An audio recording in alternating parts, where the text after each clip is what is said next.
Born in California, lived there till I was 5, raised in Indiana, and then my first trip was to Oregon, and I lived there for 8 months, or however long, like a little under a year. So this whole trip started in Oregon? Yes, yeah. Okay. That's where like the journey started. Like that's when I found like my love for travel, and like it kind of like opened up my eyes to like, oh wow, like there's a whole world outside my hometown. Yeah. How long have you had this car? I bought this car in Oregon, I want to say like 6 months ago. 6 months? Yeah. So 6 months you've had a relationship with this car? Yeah. You've done everything in this car? Yep. Have you went on a date in this car yet? No. I asked you when we were doing Actually, yes. You did? Yes. And what was that like?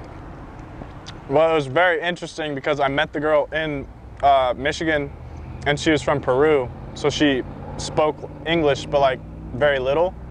And I was like, come look at my car first. Like, it's gonna be weird. I have a bed in my car. You probably think it's kind of weird. And I showed her my Instagram and whatever, and she felt more comfortable. Yeah. So when you decided to convert the car,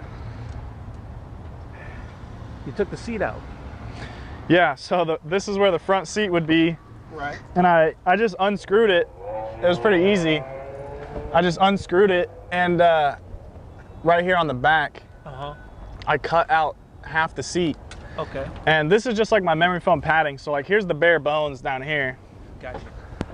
But right here is like the shelves and things like this. Oh, that's like your storage. Yeah, Gotcha, so down here I have like my sleeping bag. I'll pull that out at night. Now I'm looking at your car. You got it converted to a bed, and I understand that you're traveling. Yep.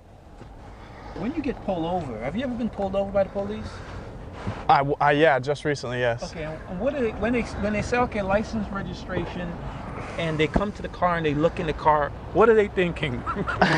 They didn't say anything. Like they got to say something. I'm more like in the city, like urban stealth survival. Well, it gives you the car gives you more flexibility to move around. Exactly. I've never had anyone knock on my window. I've never had anything ever happen. No one really notices when the Kia Rio pulls up, blacked out windows. It's got a camper shell, or not a camper shell. I call this the top trunk. Okay. The top trunk. What's in there? Let's open it up.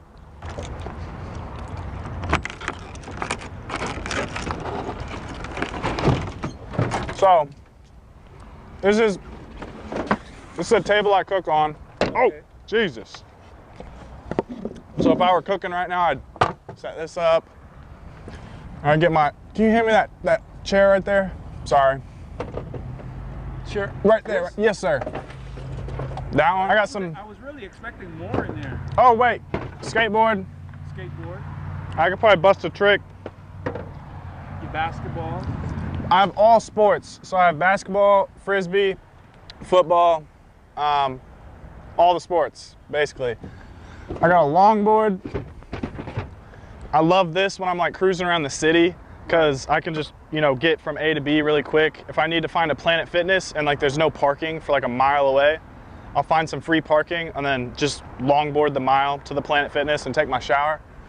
So now when you go to these different cities, I mean, you're in Florida, what do you do for money? What do you do for work? DoorDash. DoorDash? Yeah. What is DoorDash? So I have the bag back here for DoorDash. It's an app, and it's a food delivery service. So okay, like a Uber Eats. It's Uber. Okay, It's another Uber Eats. It's like, do I want to go sleep in my car by myself? No. Would I do it with someone else right beside me in their car? Like a team? Yeah, that's a lot more comfortable. But no one wanted to do it. You did it by yourself? I did it by myself because that's the fastest way I could make it happen, and it made me grow more independent. It made me feel more like courageous or whatever. I don't know. It's just a good feeling that I was able to accomplish certain things on my own, and like no one else was helping me at all. Mentally, emotionally, physically, like no help at all. The whole purpose of my channel and what I started on and what I'm going to continue to do is just inspire people to travel. That's it. That's all I want to do. I just want to inspire people to travel, and along the way I want to build my career and help my family. Gotcha. It's like all I want to do.